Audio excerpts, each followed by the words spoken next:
Mon Père, je m'abandonne à toi. Fais de moi ce qu'il te plaira. Quoi que tu fasses de moi, je te remercie. Je suis prêt à tout. J'accepte tout. Pourvu que ta volonté se fasse en moi, en toutes tes créatures. Je ne désire rien d'autre, mon Dieu.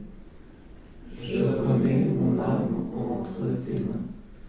Je te la donne, mon Dieu, avec tout l'amour de mon cœur, parce que je t'aime, et que ce m'est un besoin d'amour, de me donner, de me remettre entre tes mains, sans mesure, avec une infinie confiance, car tu es mon Père.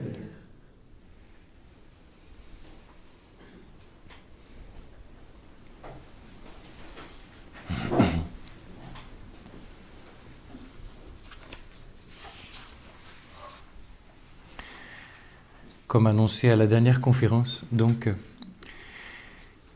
réflexion sur cette passion de l'âme qui est la peur, et la conférence pourrait s'appeler « Lâcher nos peurs dans l'abandon à la divine providence ».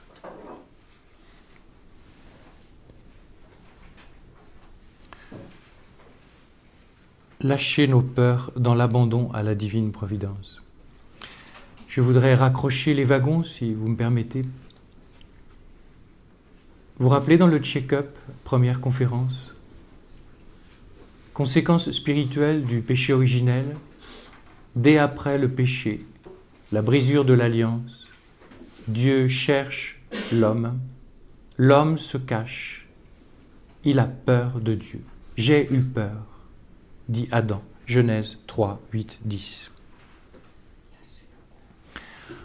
Comme ce matin, un regard sur nos peurs, et puis ensuite quelques éléments pour essayer de réguler, de diminuer ces peurs, notamment le mystère de la providence, la foi et la vie en la providence. Regard sur nos peurs.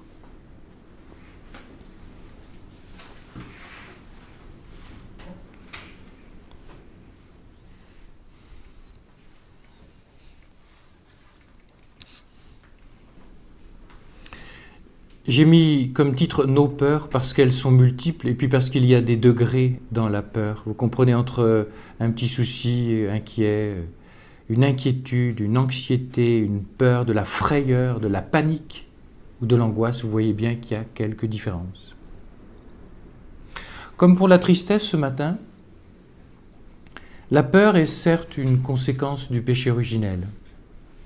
Mais en tant que telle, enseignent les pères de l'Église, elle peut être aussi bien qualifiée de vertu que de passion.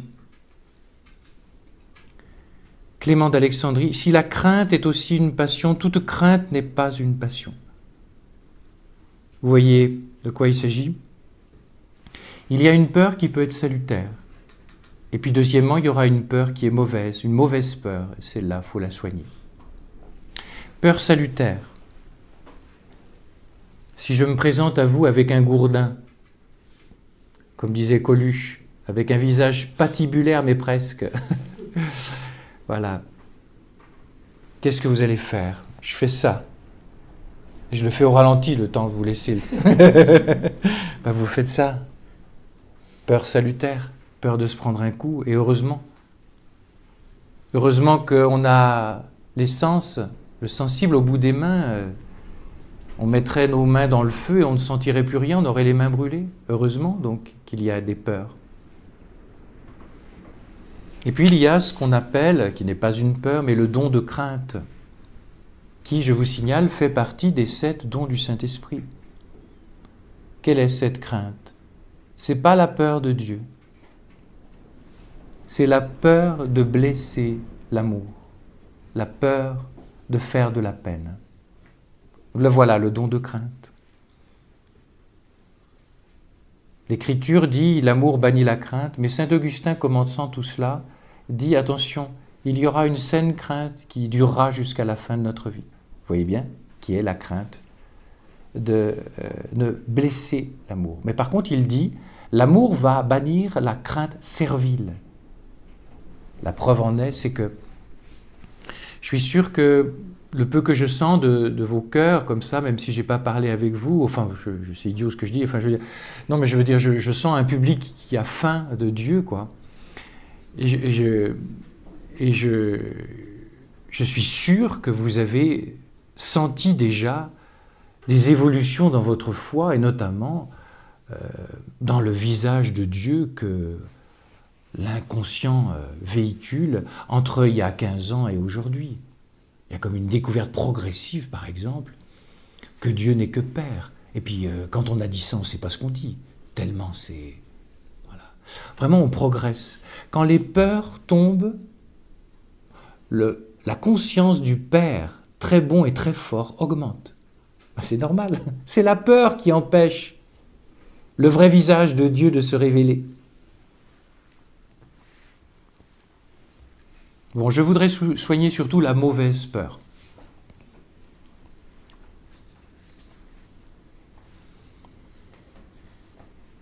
Saint Jean Chrysostome. Celui qui vit dans le péché est dans une crainte perpétuelle.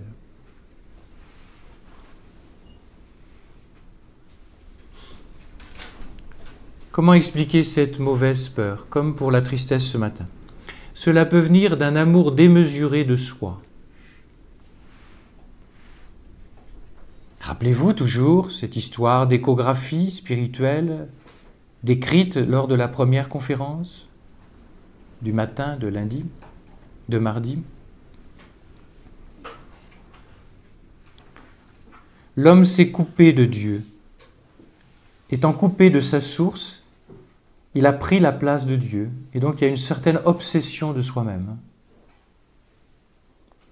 Ceci en fonction des biens terrestres, mais aussi et surtout du regard des autres. On est comme obsédé du regard des autres.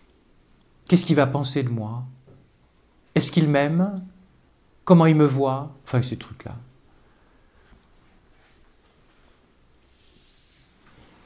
Essayons de rendre davantage concret cette histoire d'amour démesuré de soi. Il peut y avoir des peurs qui sont liées à l'image de soi. Je le disais à l'instant, qu'est-ce qu'on va dire de moi si je fais ça? Aujourd'hui, une des grandes plaies de l'Église est le pas de vague. Pour ne pas déplaire, on dit rien. Et on est complice du mensonge. Regardez toutes ces histoires de pédophilie, ça nous éclate maintenant à la figure.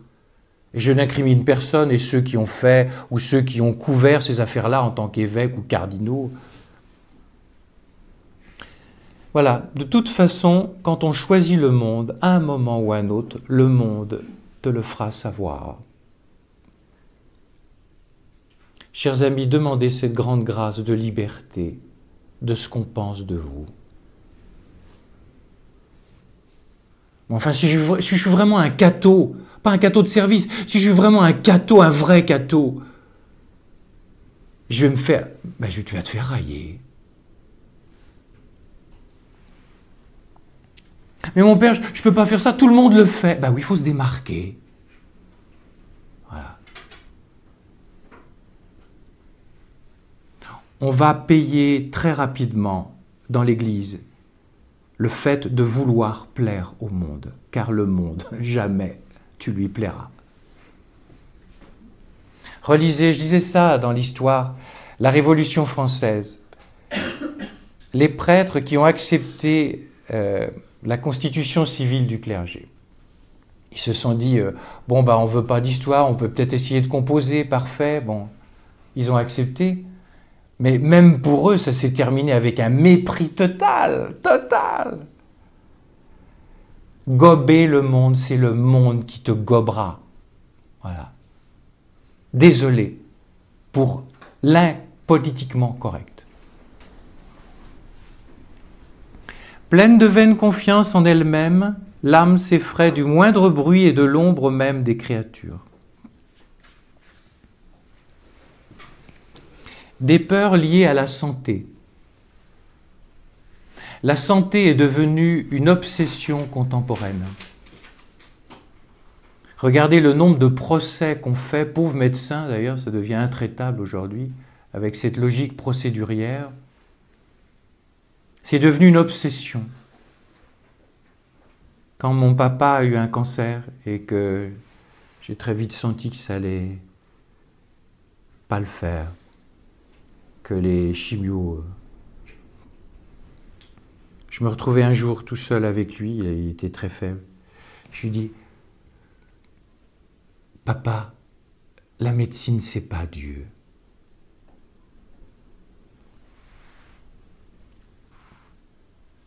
Regardez le glissement, par un petit fait très simple, presque amusant. Je veux dire de l'obsession de la santé. Et vous voyez bien, avec le transhumanisme, bientôt, ils nous prétendent qu'ils vont tuer la mort. Et le nombre de personnes qui gobent ça. Mais mes amis, s'il n'y a plus la mort sur la Terre, mais ça va devenir le pire des films de science-fiction. Soleil vert à côté, c'est de la rigolade. On n'est pas fait pour cette Terre. Et cette terre ne peut pas nous donner le bonheur éternel qu'est le ciel. Je reviens à mon propos. Quand on était tout petit, j'habitais dans un village. Et quand arrivaient les vœux, eh bien dans le village, on trouvait les dames, tout ça, les voisines. Et qu'est-ce qu'on disait?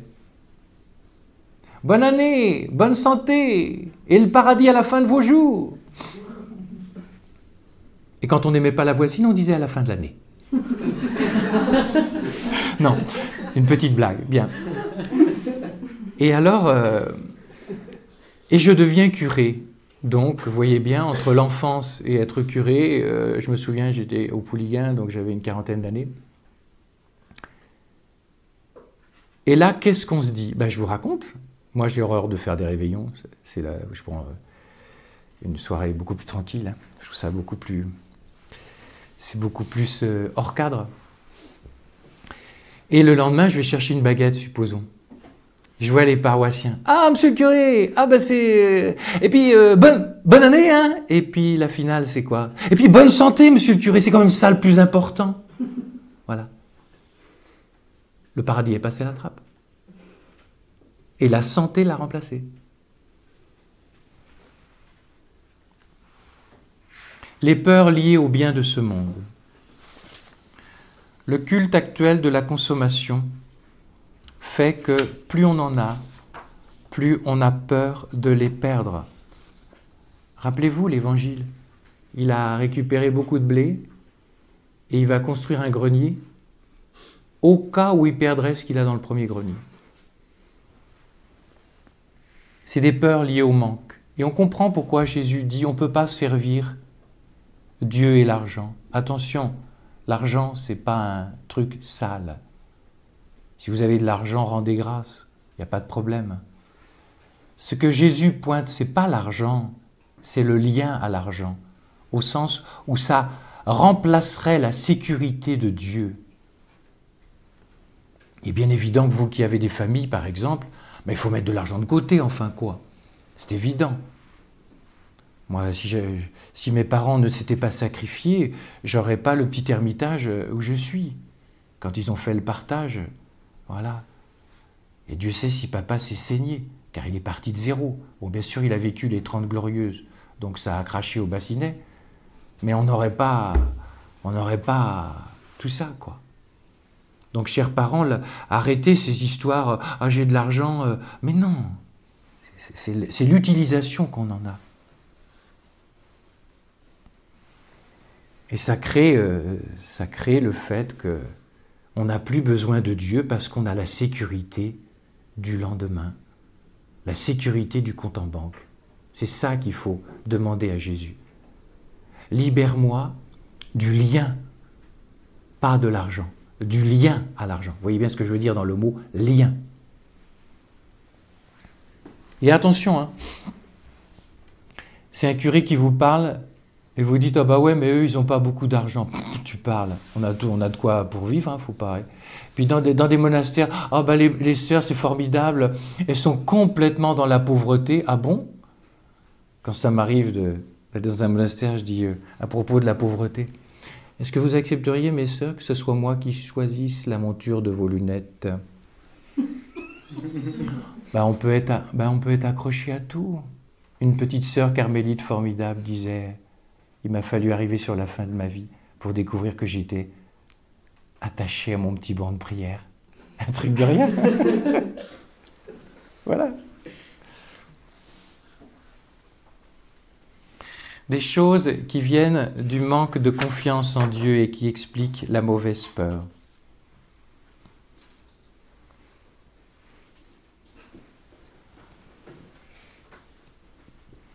Le manque de confiance en Dieu est à l'origine de beaucoup de peurs. Un des psaumes, le psaume préféré de Sainte Thérèse de Lisieux, le psaume 22. Vous aimez pas ce psaume?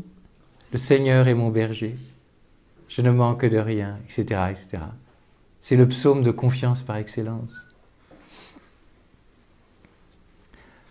Et il est dit aussi dans ce psaume, « Passerai-je un ravin de ténèbres ? Je ne crains aucun mal parce que tu es près de moi, ton bâton, ta houlette sont là qui me consolent. » Il y a une prière que les anciens récitaient, qui à mon avis, c'est dommage de l'avoir abandonnée. Notre sécurité est dans le nom de Jésus. Le nom de Jésus, frères et sœurs. Pour nous, aujourd'hui, un nom, c'est un matricule vide. Pour la Bible, le nom, c'est la personne. Quand tu dis Jésus dans ta prière, alors que tu t'ennuies à 100 sous de l'heure, ça le fait venir. Comme on dit dans les paroisses, on va faire une petite prière, mon père. Ouais, c'est toujours un je vous salue Marie, toujours une petite prière. Il n'y a pas de petite prière. Quand tu dis je vous salue Marie, ça fait venir la très sainte Vierge. Le nom, notre sécurité est dans le nom de Jésus.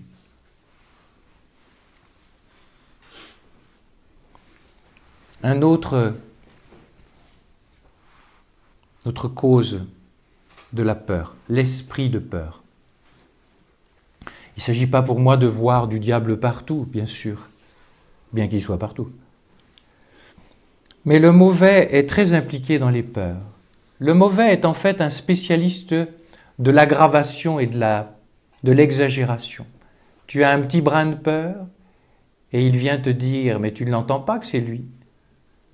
Tu as raison d'avoir peur et tu devrais avoir encore plus peur. Et tu l'écoutes. La peur, c'est le meilleur moyen de se décourager. Regardez le petit hérisson. Sur les routes la nuit, il prend peur devant les pleins phares. Que fait-il? Il est tétanisé, il reste au milieu de la route. Meilleur moyen de se faire écraser. Un petit détour par la vie du Saint Curé d'Ars. Vous aimez le Saint Curé d'Ars? Il a des réparties. Son évêque, Monseigneur de Vie, c'est très beau. L'évêque a dû voir le mystère de sainteté derrière ce pauvre prêtre. Ne croyez pas que le curé d'Ars faisait l'unanimité tout au long de sa vie. Comme il avait beaucoup de monde. Vous savez, la jalousie, disait un prêtre de mon diocèse, un vieux prêtre, la jalousie, la vertu la plus cultivée dans le clergé diocésain. Ça peut s'expliquer. Nous avons beaucoup de peine à nous réjouir qu'un type à côté, il ait des fruits, comme si ça nous faisait de l'ombre. Et on se sent minable, alors on entretient de la jalousie. Et donc le curé d'Ars était objet de jalousie énorme de la part de ses confrères. Surtout qu'en plus, vous devinez, aucun diplôme, le type pas crédible. Et Monseigneur de Vie, lui, devait être du bon Dieu, cet évêque. Il a senti. Celui-là, il n'est pas comme les autres. Et donc, on commence à savoir qu'il a des attaques du grappin, comme il l'appelait, la nuit. Et c'était pas tendre, je vous en raconte juste une. Il entendait des bruits terribles la nuit. Mais des bruits à faire peur, par définition. Et il a demandé à un paroissien qui... s'appelait peut-être pas Schwarzenegger, mais il devait être un petit peu baraqué. Il est venu avec un fusil. Le gars, il a fait une nuit, le baraqué. Il a entendu les bruits, il a tellement entendu les bruits, taille la route. Et le pauvre curé d'Ars est resté tout seul avec ses bruits. Non, c'était pas tendre. Qu'est-ce que faisait le diable avec ses bruits? Il voulait lui faire perdre son sommeil, le troubler, afin que le lendemain, comme il avait de grosses journées, il doute d'être capable de faire son travail. Et Monseigneur de Vie dit au saint curé d'Ars, quelle humilité de la part de l'évêque vis-à-vis de son prêtre, à qui quelque part il demande un conseil. Il lui dit, à quoi avez-vous reconnu que c'était le diable? Réponse du saint curé d'Ars, massive de simplicité. J'ai juste dit que c'était le démon parce que j'avais peur. Le bon Dieu, lui, ne fait pas peur. Et la finale est très intéressante. Jean-Marie Vianney a très vite, puisqu'il est saint, décodé l'action du diable. Il n'y a aucune action du diable qui ne soit pas permise par Dieu. Voilà un motif de sécurité. Le diable est le chien du bon Dieu. Quand il permet qu'il agisse, c'est toujours en vue d'un plus grand bien. Et donc, il faut aller vers le victorieux du mal. Et Jean-Marie Vianney, donc, comprit très rapidement que le diable, quand il l'attaquait la nuit, et plus il l'attaquait, c'est parce que le lendemain, au confessionnal, ça allait cracher au bassinet, il allait avoir de gros poissons. Et voici ce qu'il disait, le curé d'Ars. C'est là qu'on voit le retournement. Les saints ont vraiment beaucoup d'humour. Avec le diable, nous sommes devenus quasiment camarades, qu'il dit. Le grappin est bien bête, il m'annonce la nuit en me tracassant lui-même l'arrivée des grands pêcheurs que je vais récupérer le lendemain. Plus il était attaqué, plus il savait que le lendemain, la moisson allait être abondante. Vous ne trouvez pas ça? Comment voulez-vous ne pas vous attacher à ce saint curé d'Ars?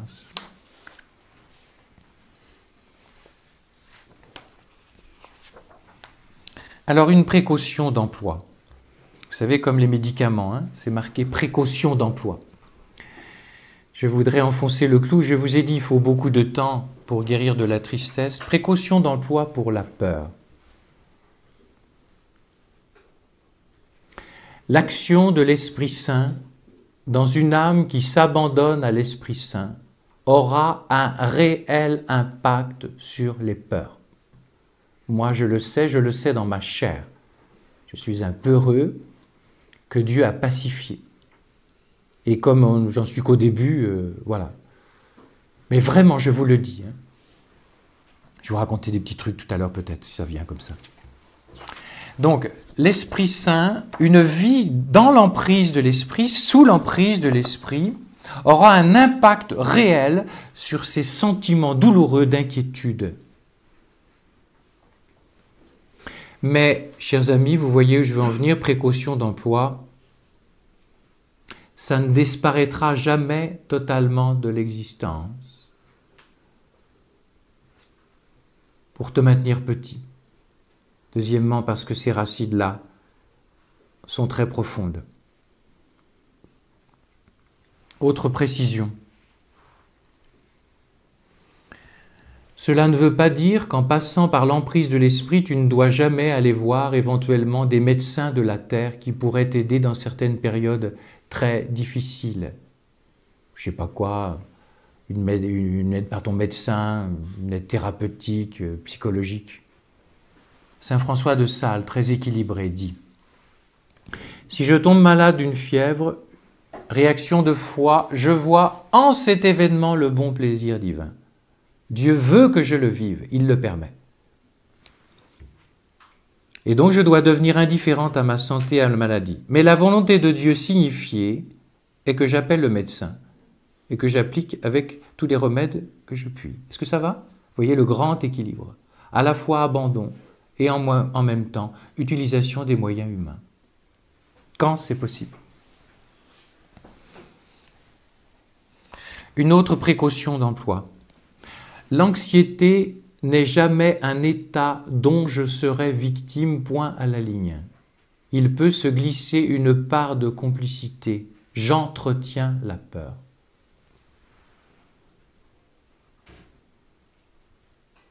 Il faut accepter, cela demande un peu d'humilité, de débusquer nos complicités avec ce qu'on appelle, à mon avis, de manière exagérée, les blessures aujourd'hui.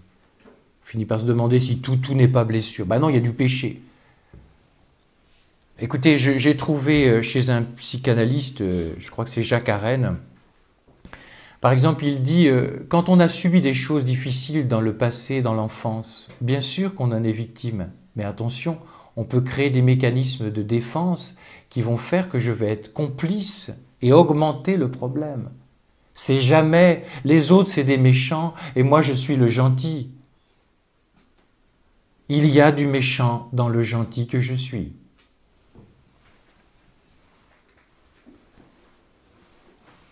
Une dernière considération sur ce point.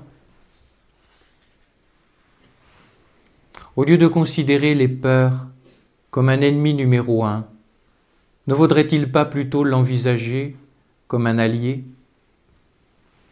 J'ai fait du sport un peu violent dans une autre vie, mais il n'y avait rien de plus excitant que d'être derrière une grille de départ et que vous êtes 30 coureurs et qu'au prochain virage, vous devez être devant. Vous avez le cœur qui bat à 150, c'est hyper excitant. Bon, vous inquiétez pas, je ne fais plus tout ça. Hein. Mais que vous disent les sportifs de haut niveau, mais c'est l'adrénaline qui nous fait... voilà.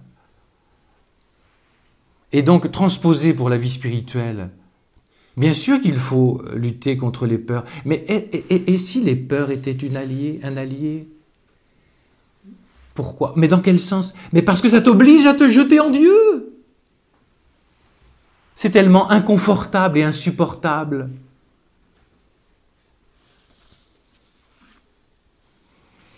Et même parvenu à un haut degré de sainteté, il restera des peurs. Pourquoi? Chez les saints, il les fait entrer dans son mystère Dieu, et ce mystère est terra incognata, des terres inconnues.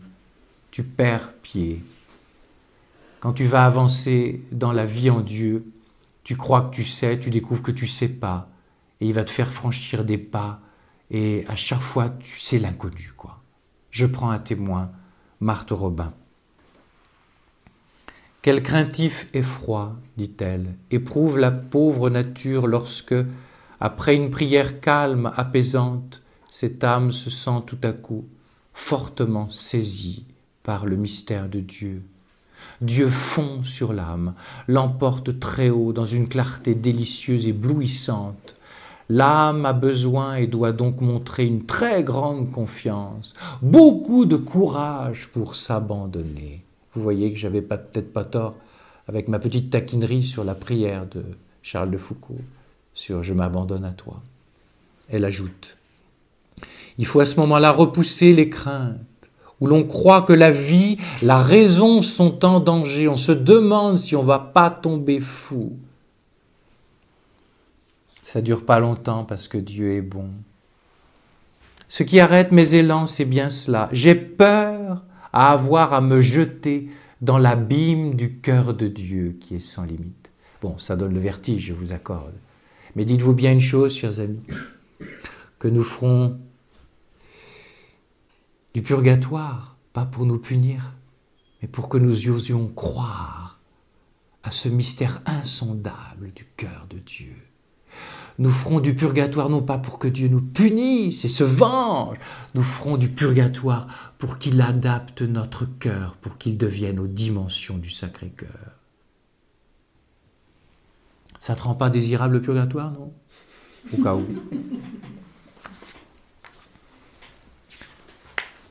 Deuxième grande partie, la confiance en la providence, un puissant remède à la peur.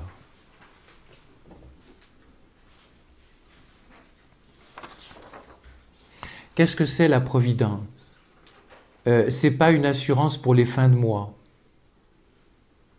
La providence, pour moi, c'est avec le dogme de la communion des saints, cela me semble être le mystère le plus bouleversant de notre vie chrétienne, de notre foi chrétienne. La providence, c'est quoi, nous dit François de Sales? C'est qu'il n'y a pas un seul détail, tu m'entends? Détail de ta vie qui échappe au plan de Dieu. L'Écriture dit, il n'y a pas un cheveu de votre tête qui tombe. Les frères le savent, ils sont rasés. Il n'y a pas un cheveu de votre tête qui tombe sans que votre Père le sache. Et tu comprends le fameux hasard? C'est un mot inventé, comme dit un scientifique, par les athées pour nous faire croire que ça va remplacer Dieu. Il n'y a pas de hasard. Pour nous, c'est des hasards, du hasard. Mais pour Dieu, il poursuit son plan. Je vous avoue que c'est un mystère bouleversant, parce que moi je vous avoue que après la conversion vécue 15 ans après avoir été ordonné, vous voyez bien, c'est vraiment graduel. Je ne sais pas, je dis ça un peu comme ça à la volée, mettons 5-6 ans après, il y a eu cette découverte-là. Alors que se passe-t-il dans ta vie? Ben, tu commences à être attentif aux moindres détails de ta vie et t'arrêtes de les subir ou de penser que tu es pris dans les mâchoires d'un destin aveugle et froid. Tu te rappelles les inconnus? Descends, c'est ton destin.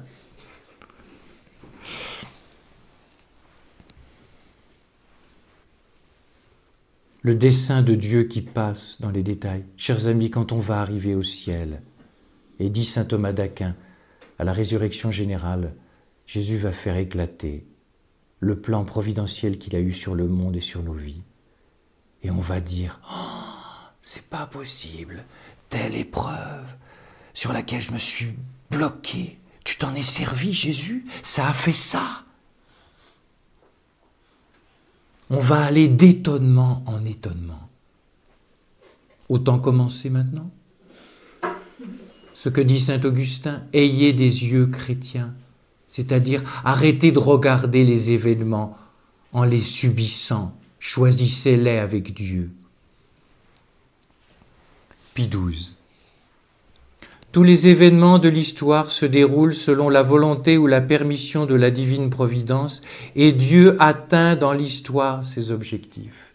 Est-ce que ça vous aide à comprendre pourquoi dès le début de notre retraite, je vous ai parlé sans gêne et pas pour vous faire peur, que la barque du monde tangue un peu, que la barque de l'Église tangue un peu.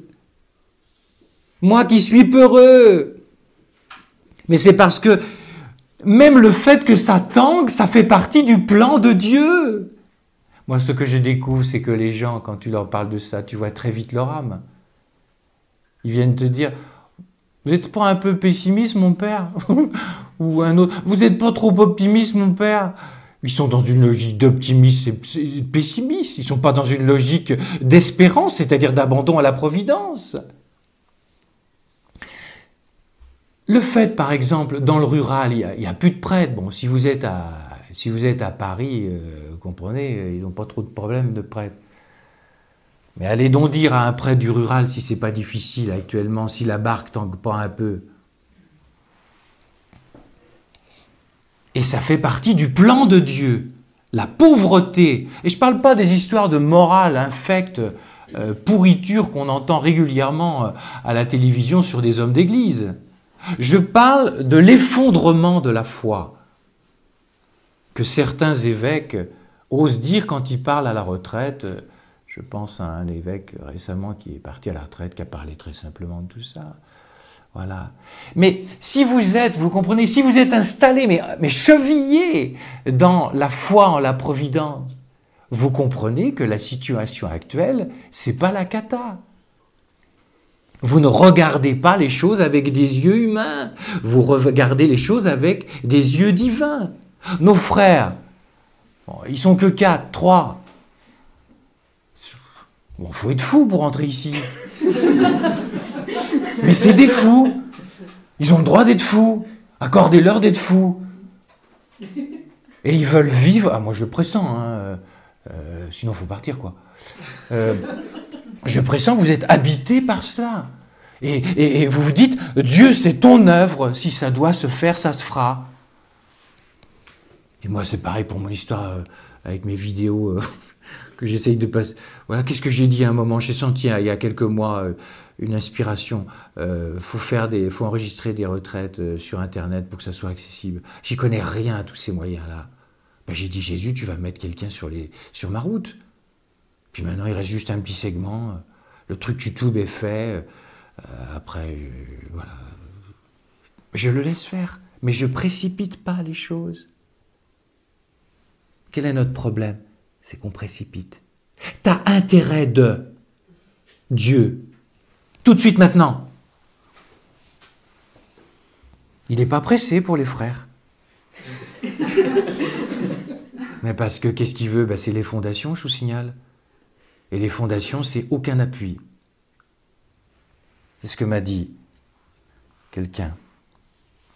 Mon père, si vous voulez faire l'œuvre de Dieu, il faut aucun appui. Ça ne veut pas dire de ne pas demander conseil, ça ne veut pas dire pour un prêtre être désobéissant à son évêque. Non, c'est pas ça. Il faut être obéissant. Mais aucun appui. Que Dieu comme appui. Quand je vois les photos de votre chapelle, à tout vent, avec de la tôle, tout se barrait, quand je vois tout ce que vous avez mis comme photo pour la construction, et comment c'est beau, quoi. Enfin, vous êtes tous touchés par la beauté de cette petite chapelle qui est magnifique, quoi. Ça sent le bon Dieu.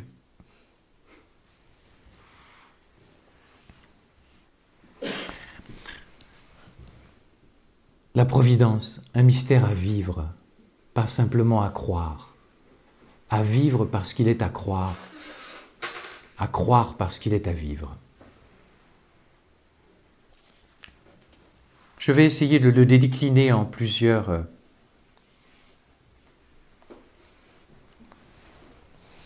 affirmations.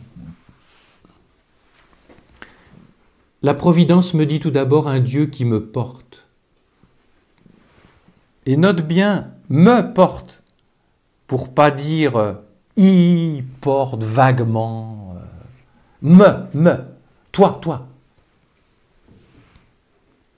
Il y a une parole de l'Écriture de Jésus qui me touche beaucoup pour le thème que nous essayons de développer. Je pense à vous, chers parents, qui par exemple vous inquiétez légitimement pour vos enfants, je ne sais pas quoi, leur santé, leurs études, l'avenir, tout ça. Dans le couple, en communauté, tout ce que vous voulez. Il y a une parole qui est extrêmement sécurisante.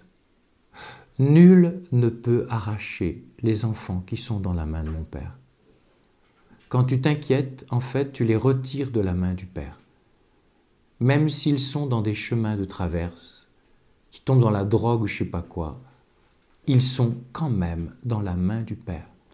Vis-tu en tant que parent à ce niveau-là, ou vis-tu comme si tu étais et le papa et la maman et le Dieu de tes enfants? Tu n'es que leur procréateur. Vos enfants vous sont prêtés par Dieu, si j'ose la formule.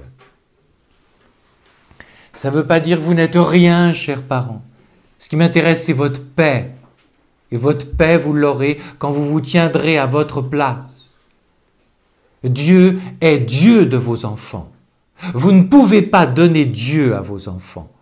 Vous ne pouvez être que poteau indicateur. Et le Père Joël ne peut pas vous donner Dieu. Il ne peut être qu'un poteau indicateur. J'espère le moins mauvais possible, mais je ne suis, et vous n'êtes, qu'un poteau indicateur.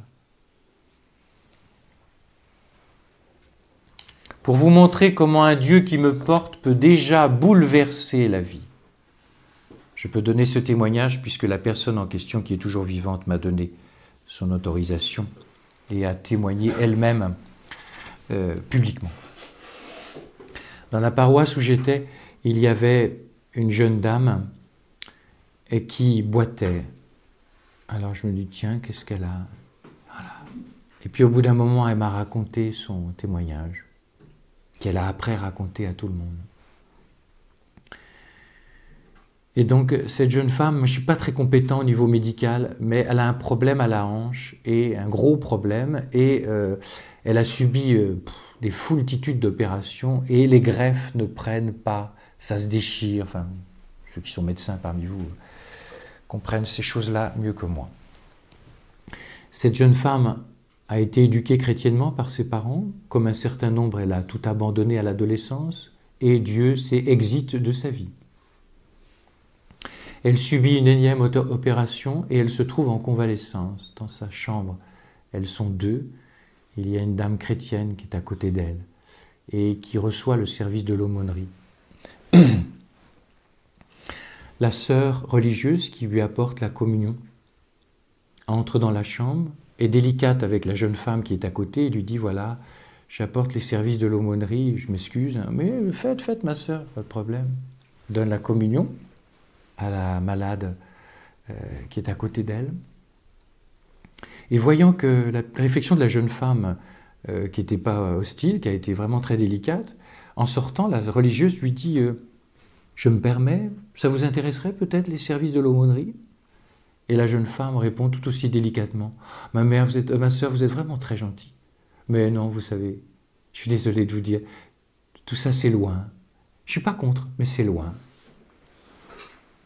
La religieuse ne s'en rend pas compte. En refermant la porte, elle dit très délicatement à cette parole tout aussi délicate, elle lui dit quand même « Vous savez, il est là quand même » en montrant son cœur. Et elle s'en va avec un grand sourire. Et elle ne réalise pas que dans l'instant, la jeune femme allongée sur son lit était automatiquement visitée par Dieu, qui l'a retournée. Elle ne pouvait pas se marier, elle était une femme de solitude douloureuse, etc. Et là, elle découvre qu'elle a un époux à l'intérieur d'elle-même, Dieu. La parole innocente, quasiment insignifiante, de la religieuse la retourne comme une crêpe et elle retrouve la foi. Et vous devinez ce genre d'itinéraire, ça ne se suffit pas de la messe du dimanche. Ils ont faim, généralement. Donc ces messes quotidiennes, ça achète du bréviaire. Ça dit le chapelet. Et elle me disait, à partir de là, je ne me suis plus jamais sentie seule. Il me porte, il est à l'intérieur de moi. Avançons. Je vous ai dit un Dieu qui me porte. Deuxièmement, un Dieu non pas qui me porte, mais un Dieu qui m'emporte. Qu'est-ce que je veux dire ? C'est-à-dire qu'il m'emporte selon un plan providentiel qu'il a sur chacune de nos vies et qui est ciselé pour chacune de nos vies et adapté à chacune de nos vies.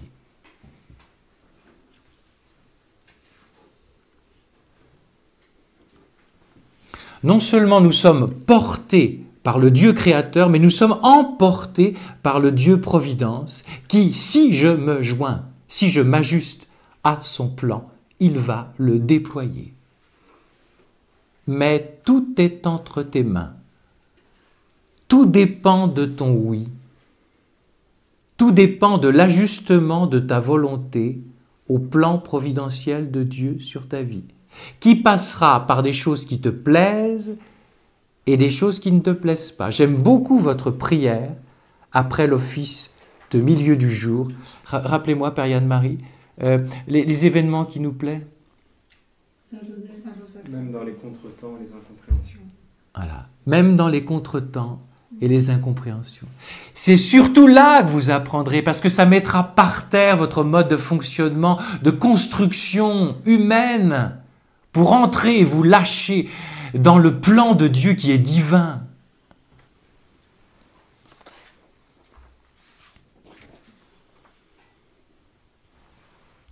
Avançons. Troisième note de ce Dieu au visage providentiel. C'est rien d'autre que de parler du Père, quand on parle du plan providentiel. Un Dieu qui s'intéresse à moi.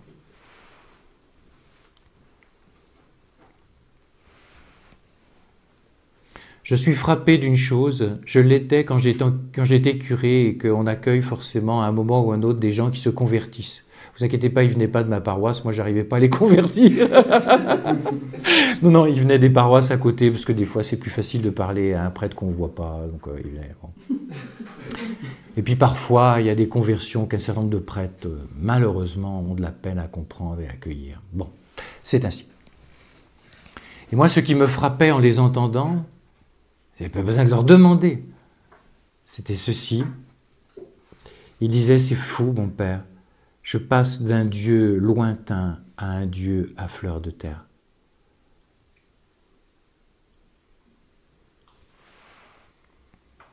Il y a des fausses images de Dieu qui tombent. Lesquelles? Un Dieu qui... Notre Père qui est aux cieux? Ouais, mais c'est sur quel nuage qu'il est? Il est tellement loin dans ces cieux. Et les conversions, c'est des conversions aussi aux images de Dieu.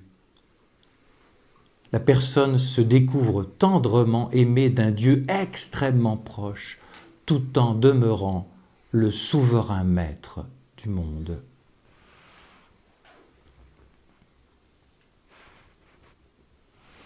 Une humilité mal placée, chers retraitants, voudrait nous convaincre que développer une union profondément intime avec le Christ serait de l'égoïsme.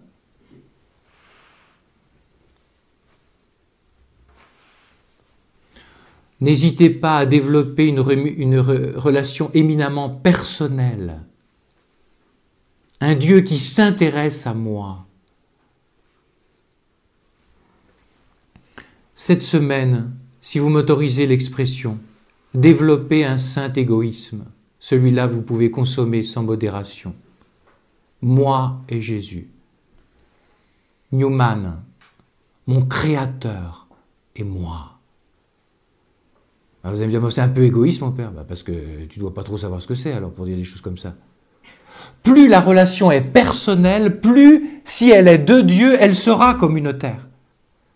Mais on a tellement dit dans l'Église qu'il fallait faire Église, en Église, tous ces baratins, en laissant de côté la relation éminemment personnelle, comme s'il y avait un soupçon à porter sur la relation éminemment personnelle, eh bien on a fabriqué des foi évanescentes.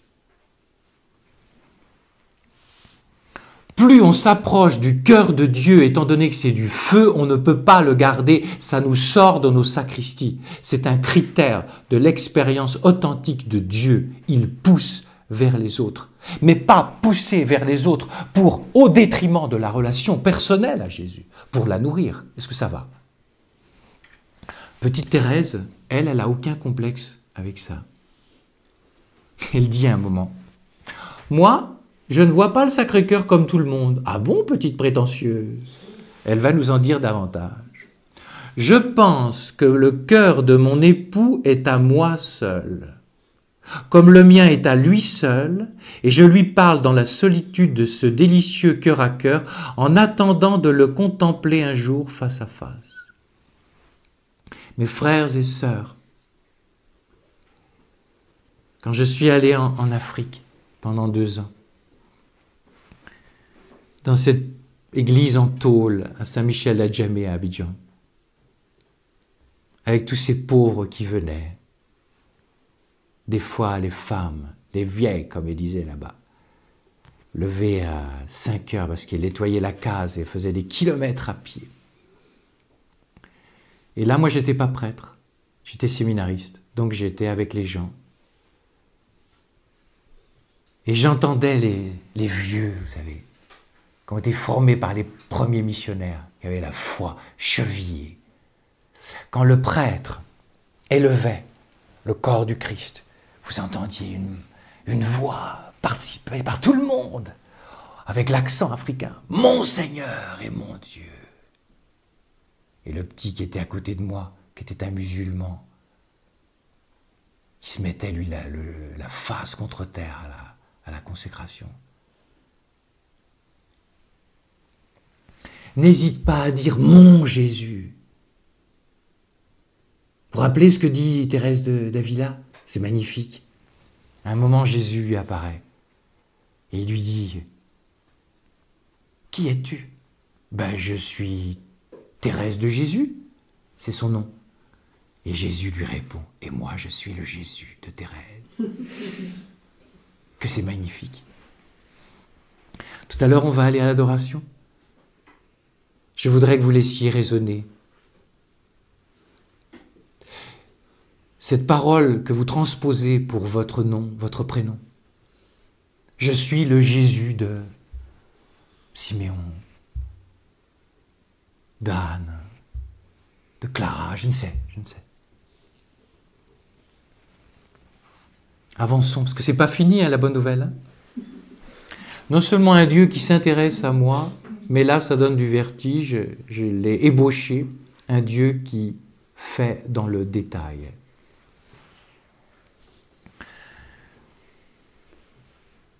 Beaucoup de catholiques pensent que Dieu, pardonnez-moi le slogan un peu vendeur, que leur visage de Dieu, c'est un Dieu grossiste, qu'il agirait en gros dans leur vie, aux grandes étapes de leur vie. Ouais, à un moment, je me suis demandé si j'allais être prêtre ou mariée, je me suis demandé si j'allais être religieuse ou mariée, etc. Où allaient les grands virages de l'existence. Dieu n'est pas un grossiste, c'est un détaillant. Et il te livre en détail. Il s'intéresse aux détails. Quand tu auras ça chevillé au cœur, que Dieu s'intéresse aux détails de ta vie, toi-même tu seras attentif aux détails que tu vis. Et ça changera tout dans ta vie. Pour moi, la parole la plus bouleversante de Thérèse de Lisieux, je vais la dire maintenant, puis après, je noterai le catéchisme pour vous montrer que tout ça, ça tient la route. La parole pour moi la plus bouleversante de Thérèse, c'est ça qui est un peu... vous voyez, on progresse vraiment par étapes. Moi, ça a été une étape très importante, plus récente encore. Ouais. Elle dit, plus que jamais... Elle écrit ça, je crois, dans le manuscrit, ça veut dire que c'est sur la fin de sa vie, donc ça veut dire qu'il y a une conscience plus forte, puisqu'elle dit... Plus que jamais, je comprends que. Une conscience accrue des choses. Et de quoi? Plus que jamais, je comprends que les plus petits événements de notre vie sont conduits par Dieu. Il ne faut voir que lui en tout.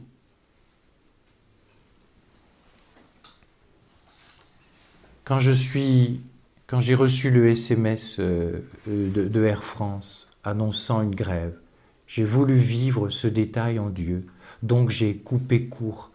Et c'est étonnant, moi qui suis facilement inquiet, je vois bien qu'il y a des choses qui se sont produites, car, pof, ça s'est enlevé très rapidement. Et après, avec notre histoire de 205, je crois que là, ça se passait trop bien, il nous a éprouvés, comme ça. On ne peut pas tout vous dire, mais Siméon vous le dira lui-même. C'est étonnant. Vous auriez vu le bruit d'enfer sur l'autoroute. Je croyais que la voiture allait exploser. Je dis au frère Simon, non, arrêtez de rouler si vite, quoi. On prend la bretelle, quoi. Faut qu'on roule à 80, on va voir ce que ça donne. Et même à 80, à 70, le truc, ça demeurait encore. Et à un moment, on s'est planté, parce que moi, j'étais tellement troublé. J'étais sorti de mon abandon. Bah, bien sûr, je ne vais pas vous le dire le contraire. Une catastrophe. C'est pas grave, on se remet en selle, bien. Et donc, il me dit, le GPS, il dit, faites demi-tour. Je dis, on s'est planté. Il fait, hein, frère Simon, vous pouvez en témoigner. Il fait il tourne, voilà, et le truc a disparu. Et après, j'étais habité, non, on va pas débrancher le frère Yann-Marie, je suis sûr qu'on va y arriver. La voiture va nous amener. Mais vous auriez entendu le bruit du truc. Non, mais vraiment, je vous fais pas un cinéma. Voilà, si vous vous préparez à impliquer Dieu dans les détails, vous ne serez pas compris de vos frères et sœurs. Ils vous diront, t'es pas un peu du genre plastique perdant, ça plane pour moi? Ils vous diront, vous n'avez pas les pieds sur terre, il faut vous attendre à ça. Ils vous diront que vous êtes dans un délire. Vous les laisserez parler, vous les bénirez. La parole du catéchisme. 303. Le témoignage de l'Écriture est unanime. La sollicitude de la divine providence est concrète, immédiate. Elle prend soin de tout, des moindres petites choses jusqu'aux grands événements du monde et de l'histoire. Quelle espérance, quel horizon cela ouvre!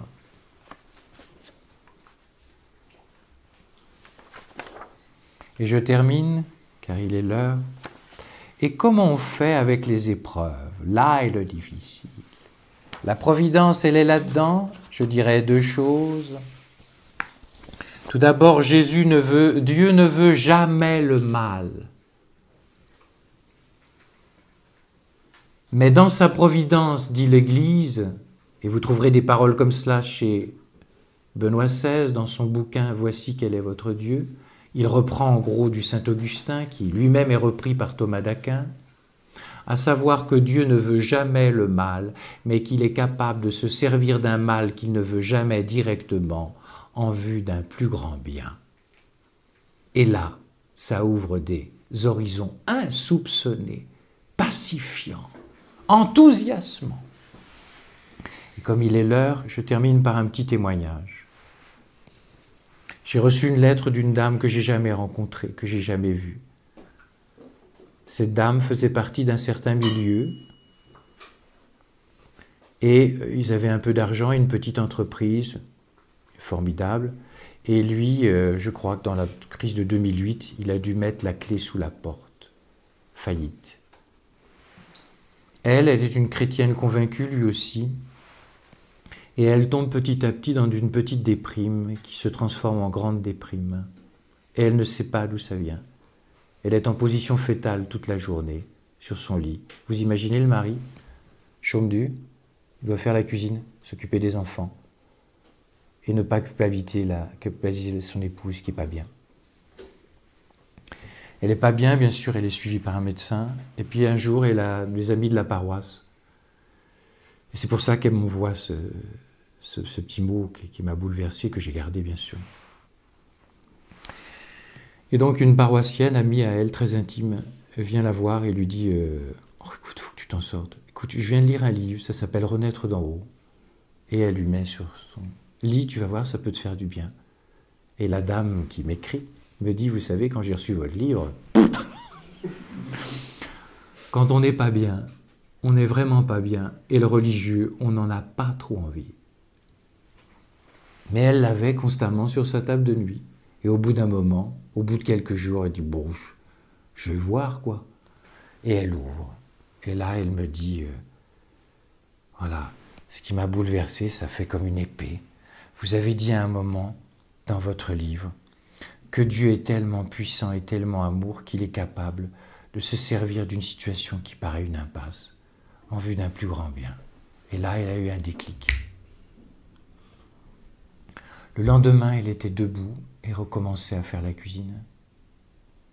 Quelques jours après, bien sûr avec l'accord de son médecin, elle diminuait les médocs. Quelques semaines après, elle retrouvait la joie. Quelques mois après, elle voyait le problème. Sa dépression venait de l'humiliation que le mari a été obligé de fermer sa petite entreprise, car dans son milieu, ça ne se pardonne pas. Elle est donc sortie de sa dépression extrêmement libre par rapport à ce qu'on pense de nous et ce qu'on pense de moi. Elle a fait d'une pierre trois coups. Puis à la fin, elle me met dans la lettre